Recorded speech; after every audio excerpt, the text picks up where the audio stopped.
The government will not compel witnesses to testify, so says Attorney General Yvonne. And on the governor's assignment, why Vihiga and Germany are poised for closer ties. Plus, on the dock, state prefiles charges against 71 Mombasa youth.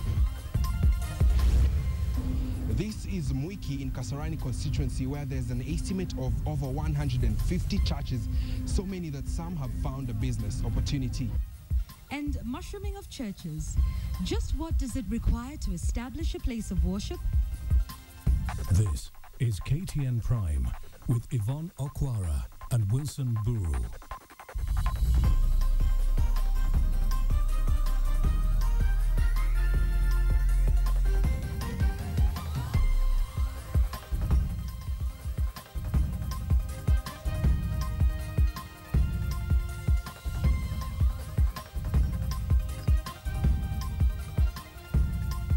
It is the 12th day of February 2014. This is most definitely the most comprehensive bulletin this side of the Sahara.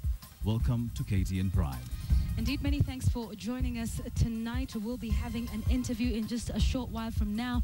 The Ministry of Foreign Affairs has raised certain concerns about an office being opened by the Vihiga County government in Germany. We'll be telling you about that, and we'll be speaking to that representative right here tonight, and he'll be explaining his role, so you don't want to miss out on that interview. But let's get to our top stories. Tonight we start off with matters ICC. The Kenyan government now says it cannot compel any witness to appear before the International Criminal Court. Now, in written submissions to the ICC ahead of a status conference this Friday, the Attorney General, Professor Yvonne, says the Rome Statute employs the principle of voluntary appearance, and the ICC has no powers to compel witnesses to testify against their will. KTN's Rita Tinina reports. The 14-page submission by the government follows summons by Trial Chamber 5A after the prosecution sought Kenya's assistance in compelling and ensuring that witnesses who have been summoned appear and testify before the court. In the written submissions, which were filed by Attorney General Professor Yvonne on Tuesday, the government says under Kenya's national law, in particular the International Crimes Act, a witness cannot be compelled to appear and testify before the court, regardless of where the court is sitting. In its submissions, the government argues that the ICC has no power to request Kenya to compel unwilling witnesses to appear and testify before the court, since the Rome Statute employs the principle of voluntary appearance of witnesses to testify, whether at the seat of the court or within the territory of Kenya. The Attorney General says the prosecutor cannot impose obligations on Kenya as a state party to the Rome Statute beyond the obligations imposed on state parties by the statute. He insists that compelling witnesses would be an attempt at imposing obligations on state parties that exceed treaty obligations. The government also argues that the prosecution's reading of Kenya's national law regarding the appearance of witnesses to testify before the ICC is flawed. The government argues that if the Rome Statute granted the ICC powers to compel witnesses to testify, the statute would set out sanctions for non-compliance. Professor Yvonne will make the submissions before Trial Chamber 5A on Friday during a status conference that will be attended by the prosecution, the defense, and legal representatives for the victims. The status conference will be held only 3 days before the trial against Deputy President William Ruto resumes. Ruto will not be required to be present in court and is expected to attend court sittings when the court resumes after the Easter recess in May. Rita Tinina, KTN. Now, does the Vihiga County have an embassy in Germany? This seemingly confusing question is what a section of Kenyans have been talking about after a letter surfaced showing that the Vihiga County governor had appointed a liaison officer in Germany. As KTN's Joy Doreen Biro now reports, both the Vihiga governor and the Foreign Affairs Ministry have preferred to let Kenyans interpret what the appointment really means, but we'll take you to the heart of that story. We'll ensure that order is restored in traffic flow in Nairobi and human traffic. My government is a phrase oftentimes used by county governors when stipulating deliverables to their people. But with this has come power. So, here it is. According to a letter that has now been acknowledged by the Office of the Vihiga County Governor, in April 2013, Moses Akaranga made an appointment that appeared to create an office almost similar to an embassy in Germany. The appointment letter obtained by KTN with what appears to be the Vihiga governor's signature at the bottom declares that one Fanuel Mahandele Care had been given the position called the International and Local Investment Liaison Officer in the office of the governor. Fanuel's responsibilities include, quote, meeting various investors in Germany and other foreign countries with a view of encouraging them to come and invest in Vihiga County, end quote. Although the governor could not be reached for comment, an official from the governor's office who did not wish to be named told KTN that the appointment of Fanuel was not meant as a creation of another office in Germany for Vihiga County, but Fanuel was simply accepted as a linkage person to help get foreign investors for Vihiga County. Although the letter explicitly states that Fanuel's office was an office in the office of the Vihiga County Governor, the official insists that there is no office in Germany for Vihiga County, that the linkage person works from his own house, which has a small personal office inside. The Foreign Affairs Ministry could not be reached for comment. But question is, Kenya being a unitary state, just how much leeway are counties entitled to when it comes to working outside the state's foreign affairs protocol? At the moment, it is still not clear how the national government and the Vihiga County government intend to resolve the issue. Joy Doreen Bira, KTN Prime. Right, and to give us more clarification of that matter, we have the man himself, Fanuel Mwandale Care, who is the International and Local Investment Liaison Officer for the county of Vihiga. Thank you very much for joining us. Obviously, as you can see from that story, it's generated quite a bit of interest.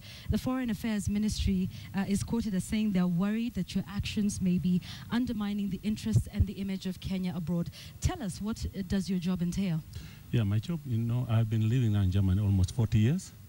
And since 40 years living in Germany, I talked with my governor, and I told him that I can bring a very nice, good business people they can help our county, because in our county we have almost 62 poverty, and we are supposed to see how I can help them.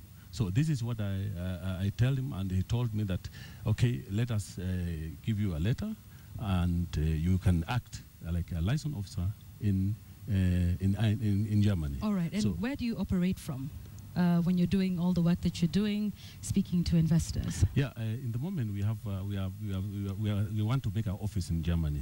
We are starting now. Okay. That we have not done an office in Germany. We are starting. All right. Because this is what the Foreign Affairs Ministry that was raising concerns over, that the Vihiga County is, as you say, setting up an office in a foreign nation. To what extent do you have some sort of liaison between your office and the Foreign Affairs Ministry? I mean, because we just have, in the moment, what we are doing in Germany, I mean, not office, but we are, I'm trying to get the right people to come in the county.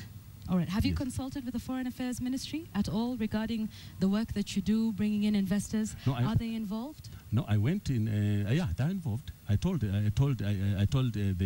our ambassador in Germany. They know about it. Yes. And who else are you speaking with? The ambassador in Germany is aware of the office? Yes. Do they have any issues with it? Because the person, Ambassador Barron, who's the Director, Liaison Parliamentary and County Affairs, yes, does not seem to be aware. In statements that we've seen, they say the ministry was not consulted and they're worried about the image abroad. No, the thing is, when I went in Germany, when I get the letter, I went in Germany, and the first time I went to the office of in German Parliament, in Germany, our ambassador, and I told him that, look, I'm having this, and we want to work together, because I've been living here many years, and I have so many investors, and they're coming through the Kenyan embassy. All investors, like last week, they were here, Chamber of Commerce. They look around, they make responsibility start in the whole county. They went to Mombasa and they came back, they went to Germany. So they are going to make a package of almost 5,000 people to come on this town from Kenya to come to Nairobi, to Vihiga County, and until to Mombasa. All right. So as you say, the Foreign Office in Germany is aware. Why then do you think that all of this heat is being raised by the Foreign Affairs Ministry? What's your take on the comments that we've seen coming out this evening? I don't know, because they know me, they know where I'm staying, I mean in Germany, and if there's anything else, our ambassador in Germany, he can come to me and talk to me, because I gave it to him. Okay, you said in the beginning that you're in the process of forming an office, but we have we've seen some tweets and something coming out that Moses Akaranga says there is no office, that you're working out of your home. What is the position? Are you going to set up an office, or are you working out of your home? No, in the moment I'm working out of my home, but His Excellency, the governor, what he wants is, he told me, we make a Friends office in Germany. So we are going to make this Friends office in Berlin to operate, to look for this various business people. Because we don't want to, Vihiga County, we just, every day we just said we are bringing these people, we want to... So you intend to set up an office? Yeah, I think so. And what if the Foreign Affairs Ministry says they're uncomfortable with it? What will you do? Now we'll talk. I mean, if they don't want, then we'll, because it's not me who's doing that. Why not work from the embassy? I'm ready to work with the embassy. 100%, I'm ready, even now. But Kenyan embassy, most of them, even in Germany, they don't want to work with us. You see what I'm saying? So it is your statement that the Kenyan ambassador does not want to work with you? Yes. Is that your statement here tonight? Because I've been trying to talk to Kenyan embassy in Germany. I tell them, look, I'm here and we can work together because I'm coming from Vihiga County. I want to see how we can help Western Province to come up with the tourist. And when I go there, they ignore me. Okay. They ignore totally. Did you then think to come to the Foreign Affairs Ministry here and register your concerns that you've tried to speak to the ambassador and he doesn't seem to be listening to you? You know, we are starting now. The count is starting and everything's starting.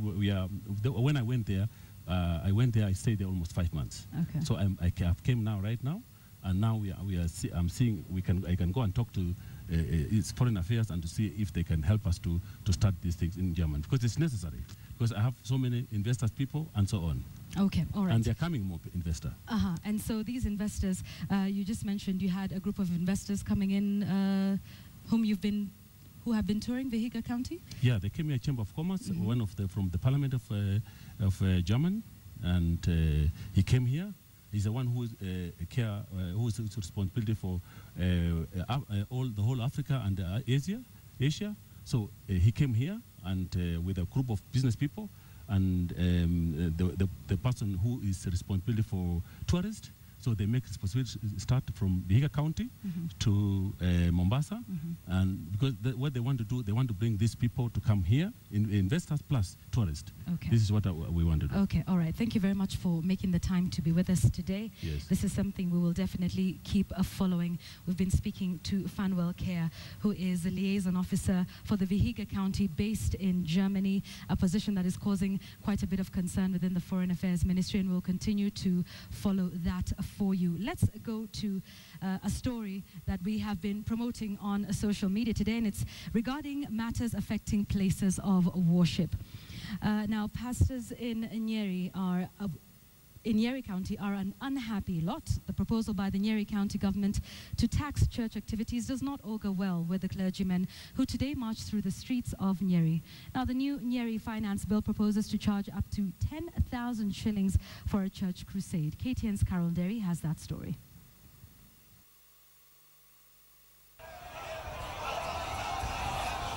The church is not happy in Nyeri County.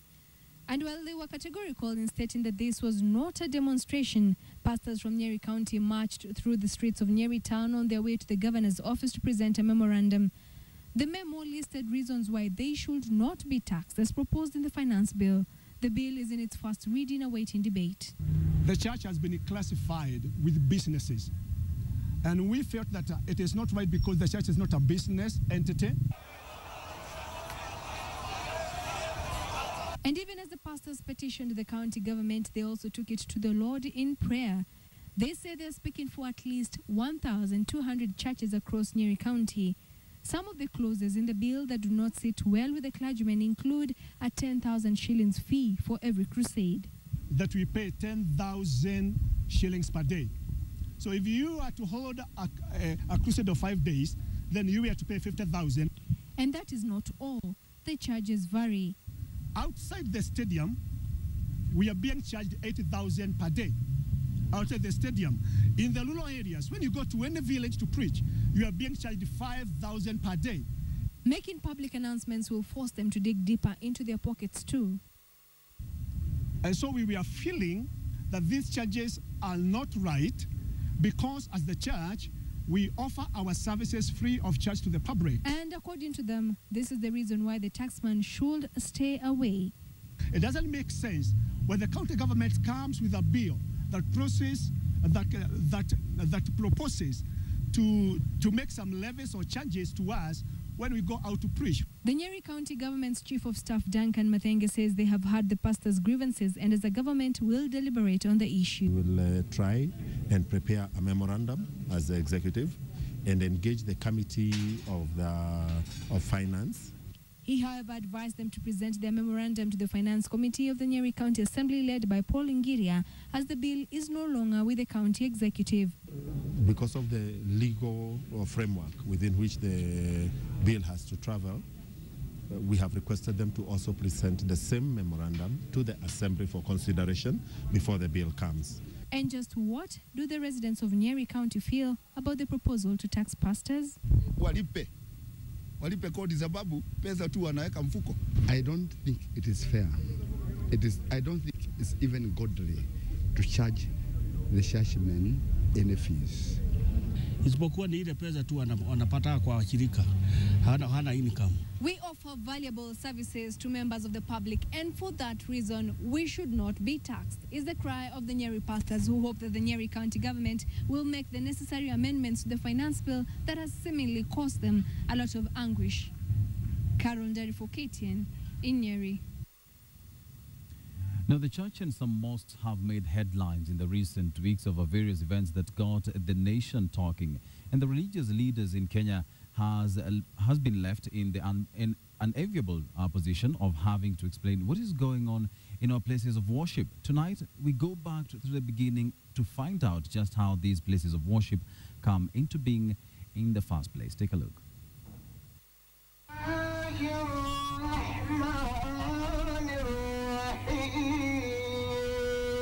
Every Friday, Saturday and Sunday, hundreds of faithful gather at their respective places of worship.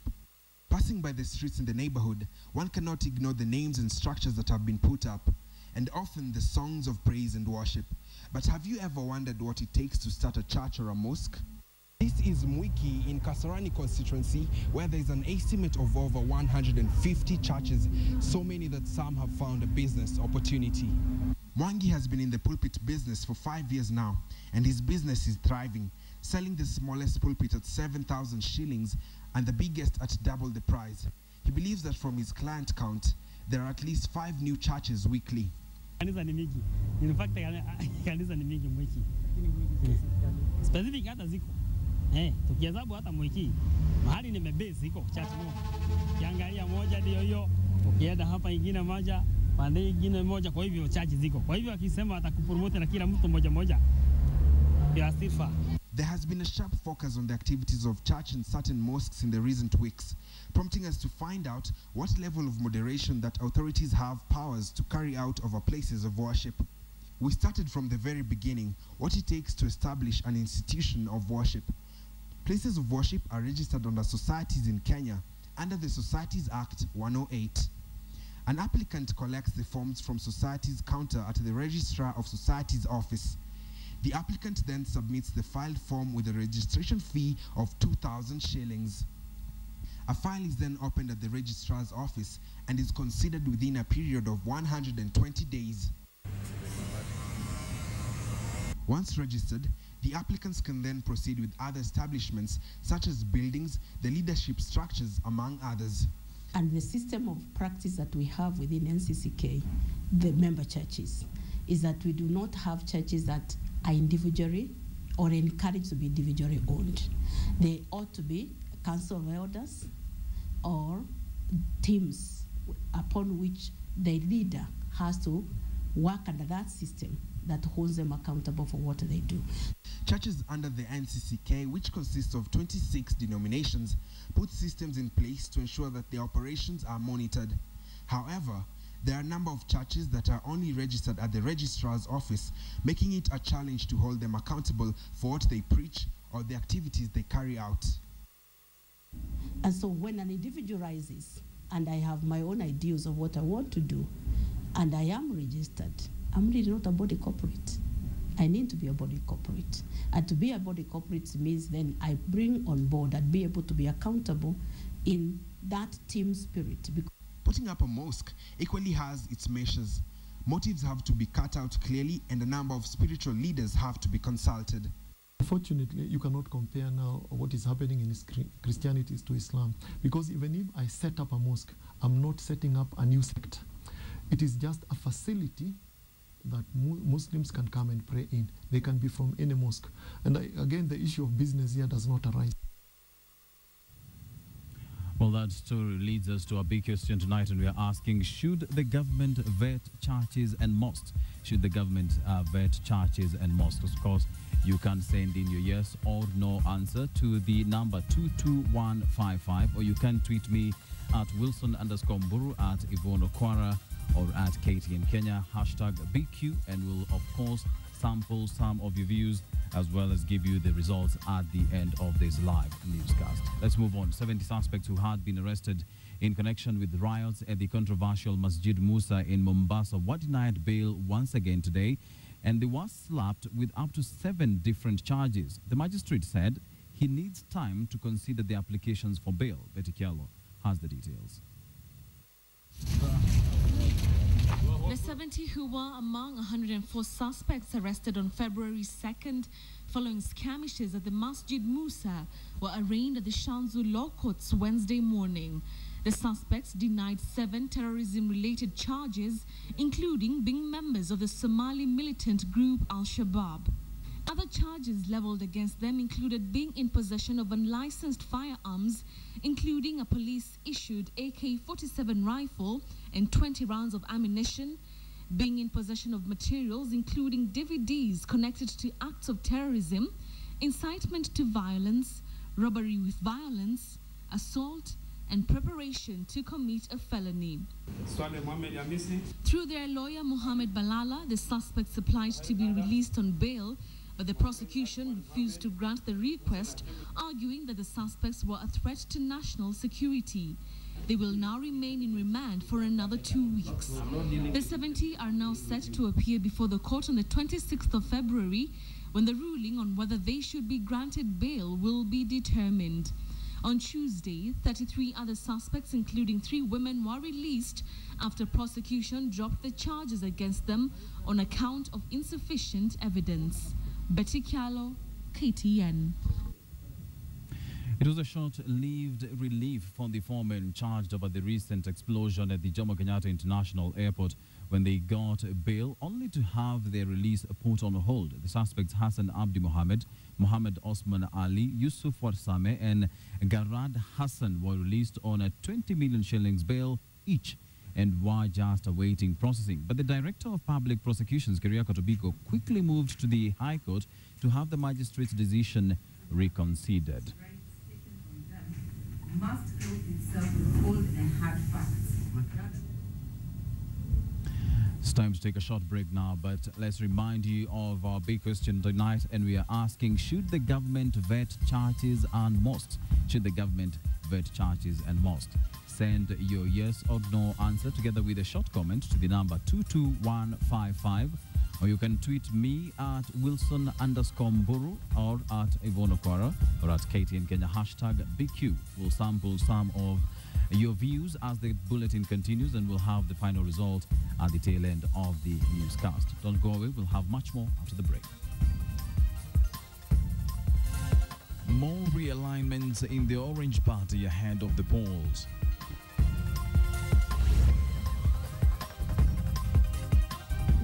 fees will remain. Definitely, this cost must be passed on to the consumer. You're watching KTN Prime.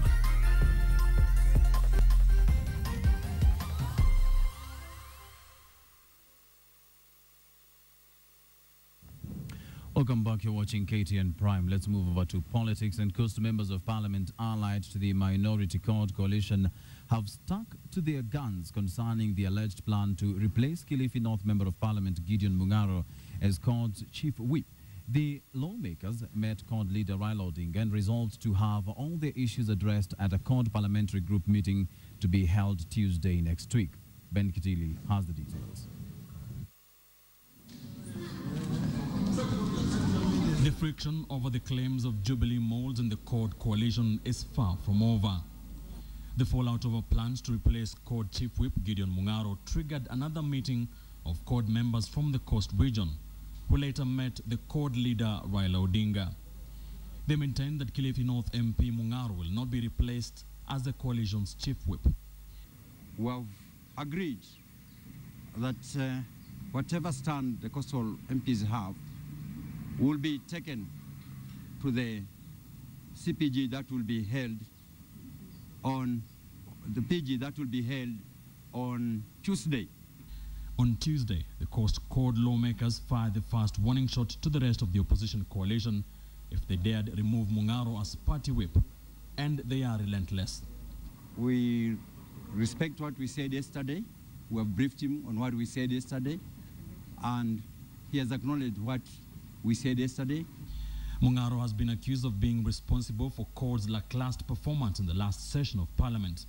There have also been allegations of him being uncomfortably close with the rival Jubilee coalition. And we're not talking about moles. Please, there are no moles. That is a creation of the media. Meanwhile, the intrigues at one of Court's constituent parties, ODM, ahead of its national elections continued Wednesday. 7 ODM MPs declared their support for Budalangi legislator Ababu Namwamba as he seeks to be the party's Secretary General. And has stood as a distinguished generally and helped galvanize support for the party candidate in formations such as Reloaded, Tuko Tayari, Code Effect, not forgetting his championing of the party agenda on the floor of the House in the 10th Parliament. Obura was accompanied by Kibra MP Ken Okoth, David Ochieng of Ugenya, Agostino Neto of Ndhiwa, Rangwes George Oner, Millie Odhiambo of Suba, and Sylvans Osele of Kabondo Kasipul. The party faces unity challenges in the run-up to the party elections. Ben Kiteli, KTN. Switch of date has been postponed again pending a ruling by the Court of Appeal. 3 Court of Appeal judges said they will give a ruling on whether the government should extend the switch-off date and if local private media houses should be granted a license to distribute digital frequencies under a pseudo company. Catherine Lomondo reports. Approach included all those other consumer organizations. The Court of Appeal is expected to make a ruling on whether major media houses should be awarded digital transmission licenses. And we shall endeavor to give you a judgment on 14th March. And the second order, interim orders extended till delivery of the judgment. We agree. Judges had earlier asked the Communications Commission of Kenya to find an amicable solution to the standoff, a suggestion which the petitioners welcomed, but the government did not seem as enthusiastic on an out-of-court settlement. Both sides continued to give their submissions. Our submission is this, that the policy objective of the government has to be in accordance with the Constitution because this policy predated the agreement. We cannot be told about international obligations. While the government had already committed itself to going that way, but it has to go that way in accordance with the law and the Constitution of Kenya. Lady and my lords, if your lordship just turn to page 474, please. Well, my lord, can I have my objection recorded? We are responding to the submissions they made in accordance with the rules of this court. Alleging an infringement of the right to a fair trial and the issue of bias. Justice Majanja himself reopened up the entire matter and actually set aside the judgment. Another contentious issue was the fact that one of the companies awarded a distribution license is owned by 2 Chinese firms with no Kenyan shareholder. Pan-African Group is the second company to be awarded a license to distribute digital frequencies after the Kenya Broadcasting Corporation through its subsidiary, Signet. If you look at page 174, there is no shareholder, and on page 174, who is the respondent in this case? The question of whole ownership or substantial ownership does not arise at all. With the ruling set for the 14th of March, it means that the big switch off from analog to digital transmission has been suspended until the 3 appeal court judges put the matter to rest. Catherine Omwando, KTN. The Ministry of Education has defended its move to award the Olive Telecommunication Company the tender to supply laptops for primary schools. The National Assembly's Committee on Education is questioning the choice of the company, which they say is alien to Kenyans. The PSC also questioned the capacity of the company to supply the laptops. Angel Katusia has the details. It is the alleged bias in favor of Olive Telecommunication Company from India to supply the government with laptops for school that has had the Minister of Education put on the spot. The ministry should... The National Assembly's Committee on Education seeking to get answers from the ministry as to why the company was chosen over others despite claims it lacks capacity and expertise. It was Education Principal Secretary Richard Kipsang's second day before the committee. This was a competitive process that was advertised and people had to bid. We gave specs, and each of the firms that bidded were required to meet those particular specs, and that's what happened. Among the answers the committee sought was to why the ministry gave the tender to the company, which they said was alien to Kenyans and has no known brands in the Kenyan market. Mercedes is a good brand, but Toyota might win because of the requirements that are required. And in this particular process, it went through a due process, and the due process identified Olive as the firm which was the most competitive and advantageous for that particular purpose. The government is procuring for laptops, printers and projectors. The committee sought to understand why items such as projectors are a priority to a Class 1 pupil. The PS was also put on spot over contradicting information in the ministry's report. What value would the projector add to the Standard 1 kids? Number 2, what value is the printer adding? Why do we need printers to go to our primary schools? If the printer goes, are you talking about cartridges? Are you looking at the paper to be used? So where will this money come from? Will the government again, or will the ministry again come back to us and ask us for extra money to buy the accessories? We are talking about students from other classes. Are the computers going to be shared between Standard 1 pupils and students from other classes? That means, again, that we are likely to have a computer lab where people walk in and out, where you have Standard 1 session going on. When they're through, another class walks in. When they're through, another one walks in. Which is which? The PSC wondered how the laptop project will kick off in April as per the ministry, yet the manufacturing has not yet begun. The ministry announced last week that Olive Telecommunication had been awarded the tender, and the first bunch of 400,000 laptops for schools was supposed to be in Kenya by the end of March. Angel Katusia, KTN. Well, it's now time for business, and Edith Kimani is again in our business studio. Good evening, Edith. What do you have for us tonight? Well, this evening we do have the trick to what they say is a manageable wage bill, and they say that it's not a planned layoff of civil servants. We do have the details for that, and also the ferry services in Kenya could soon be running on fumes. We'll tell you how the swelling number of passengers is affecting these services. This and more coming your way shortly.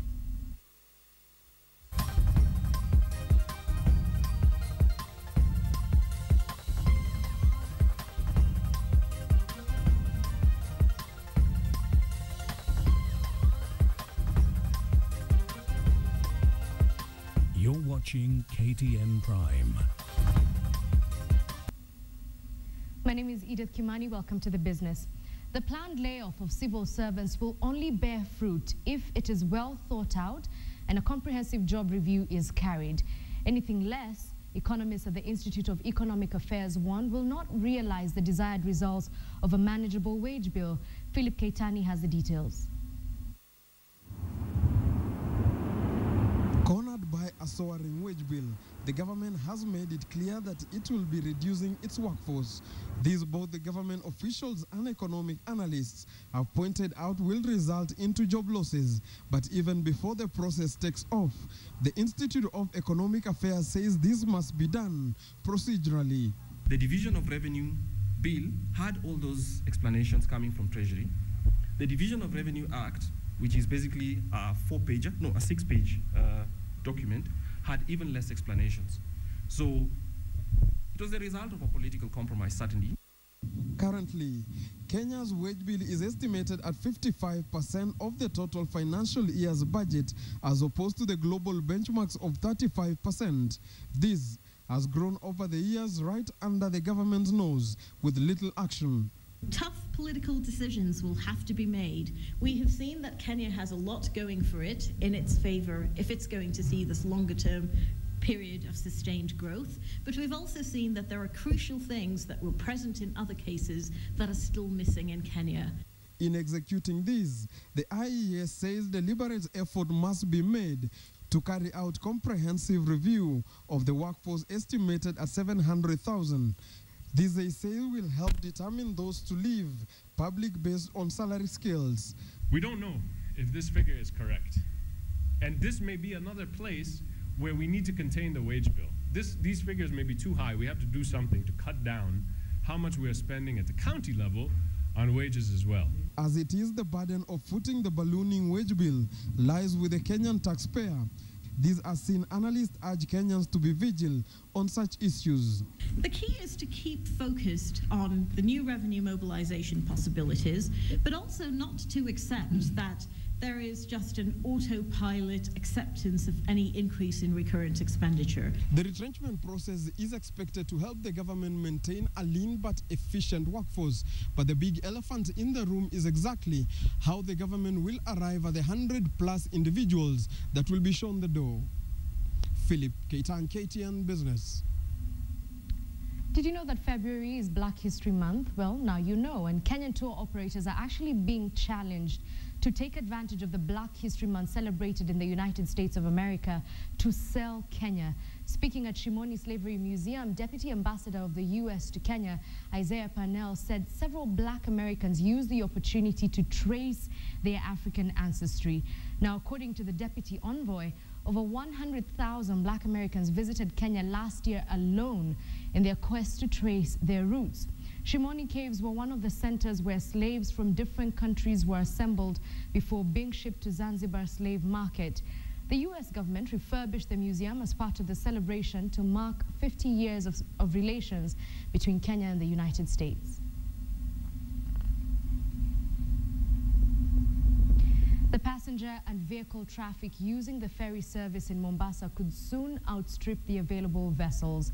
The numbers have in the last 3 years doubled from 150,000 passengers to over 300,000, and that's daily, while vehicles crossing have increased to over 5,000 daily as well. Here is a report.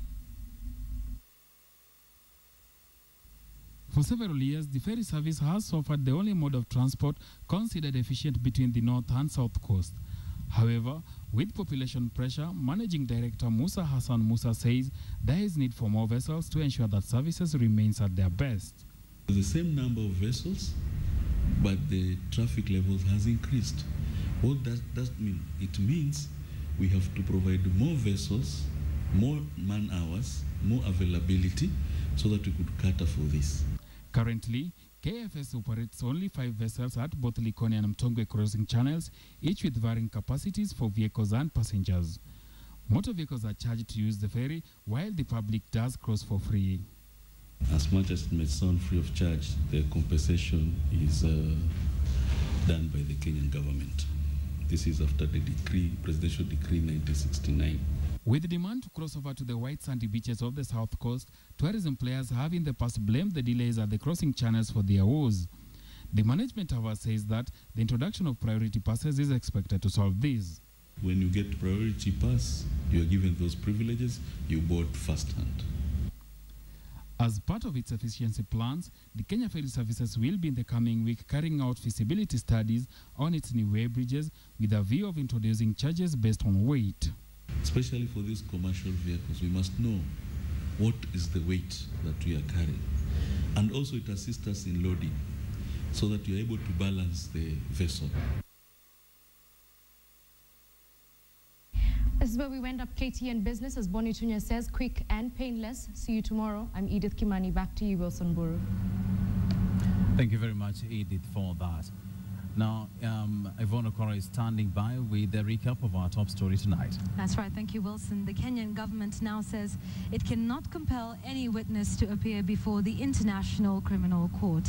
In written submissions to the ICC ahead of a status conference this Friday, Attorney General Professor Githu Muigai says the Rome Statute employs the principle of voluntary appearance, and the ICC has no powers to compel witnesses to testify against their will.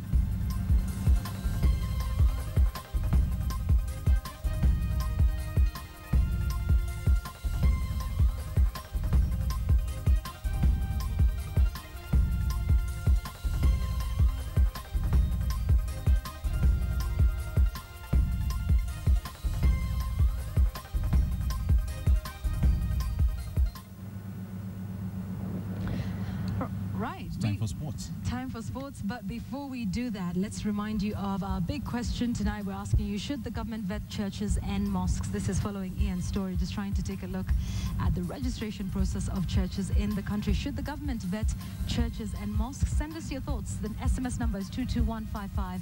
Start with a yes or no, followed by a brief comment. You can also tweet us at KTN Kenya, at Wilson_Mburu, and at Yvonne Okwara. Take a short break now, but don't you go away. We'll be back with the day sports.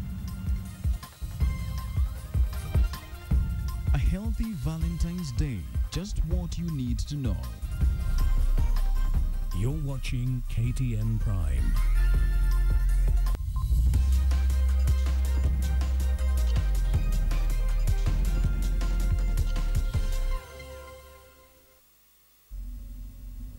Good evening and a warm welcome to KTN Sports. Today I'm Lynn Washira. It's going to be a difficult season for soccer hooligans in Kenya. Stakeholders in the industry are now more knowledgeable on how to deal with them, following lessons from Sports Ground Safety Authority officials from the United Kingdom. Nick Mudimba reports.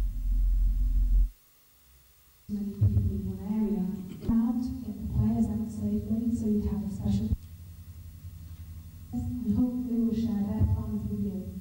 It's about Kenya identifying they have some problems that they want to solve. We can't tell Kenya how to deal with those problems, but what we can tell the people involved in football is how we've dealt with them in the UK. Football is family, that's the team, and we want to ensure that all our arenas are safe and secure, whereby I can bring my kids, you can bring your kids, and ensure that nothing is going to happen to them. Kutakuwa na mabadiliko kwa fans, hatutakuwa na ile fracas tutakuwa nazo kule tena, because tumekubaliana ya kwamba wale wenye teams wataenda kuongea na timu zao, wawaelezee ndio waweze kuwa na nidhamu, watu wasikuje kwa kiwanja wakiwa walevi. And moving on, we will take back the Kenyan Premier League title at the end of the 2014 season. Those are the words from former title holders Tusker FC, who unveiled their season's plan to wrestle back the title from Gor Mahia. Head coach Francis Kimanzi paraded the 11 new players whom he hopes will inject the needed firepower in their bid to return to where they were in 2012. Moses Wahisi has the details. Just like other teams in the Kenyan Premier League, Tusker FC's bid is to recapture the title currently in the hands of Gor Mahia. And for Kimanzi to deliver on his promise, he went for players he had close contacts way back. The Brewers, who now have the 2012 KPL Player of the Year Calvin Kimani, last year's Midfielder of the Year Brian Osumba, will blame themselves should their dream not get realized. Others who join the Ruaraka-based side include Clifford Alwanga, Bob Mugalia, Dan Wafula, Rogers Zumondi, and Faruk Shikalo. Joaquin Satudo, who rejoins Tusker camp from Tanzanian Money Bags Azam FC, is delighted at being part of what looks like a strong side. I feel really great honored because wamenipatia second chance kurudi hapa. We have some players that are very experienced, and we have also some young players and players that every coach would love to have. Jesse Were, who scored 15 goals last season, is expected to better his record as he seeks to help the Brewers remain on top of the charts. Wachezaji wamejoin wameleta competition kwanza, na hiyo ni poa, imetusaidia sana si wengine wenye tulikuwa. Alafu pia wameleta experience. Tusker moved their home ground to Meru's Kinoru Stadium in a bold move which the club chairman Stephen Munyoki says was well thought out. The purpose of going to Meru is also to take football to another area. The Brewers will open their 2014 campaign against Thika United on Sunday 16 at the City Stadium in Nairobi. With the new recruits on their side, Tusker FC side hope to do what they did last in the 2012 Kenya Premier League season by clinching the title this year. Moses Wahesi, KTN Sports. Thank you so much, Moses, for that report. And moving on, the team sports schedule for this year's Commonwealth Games has been released, and the Kenya Sevens team is expected to be in action between 24th and 27th of July. Kenya's head of delegation, Stephen Soy, however, says that the National Olympics Committee has been forced to reduce the number of Paralympic participants due to technical issues. During the seminar, it was also pointed out to me that there are only 11 classified parasports athletes who could be entered for the games. So that means the number for parasports would have to reduce, and these games are not going to be a classification games. Therefore, if the Kenya National Paralympic Committee wants to enter more than the already classified athletes, and then they need to participate in the classification event. And remember, Arsenal will be taking Manchester United tonight in one of the English Premier League matches lined up for tonight. For results and for the action from that game, be sure to join us tomorrow on KTN Sports Today. I'm Lynn Washira. Do have a good night, but stay with KTN. Yvonne Okwara and Wilson Mburu will be back to wrap up the bulletin.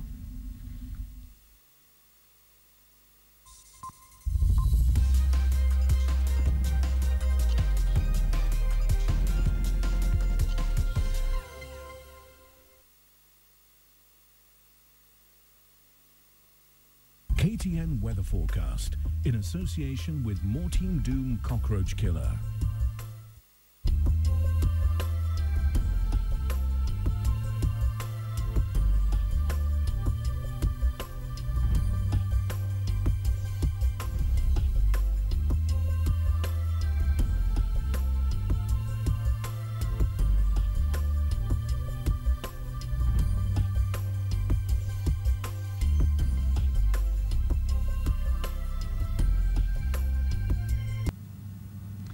Right, thanks Lynn for the sports news. Now, as you know, the 14th is coming soon. Valentine's Day is upon us. It is a time for amor.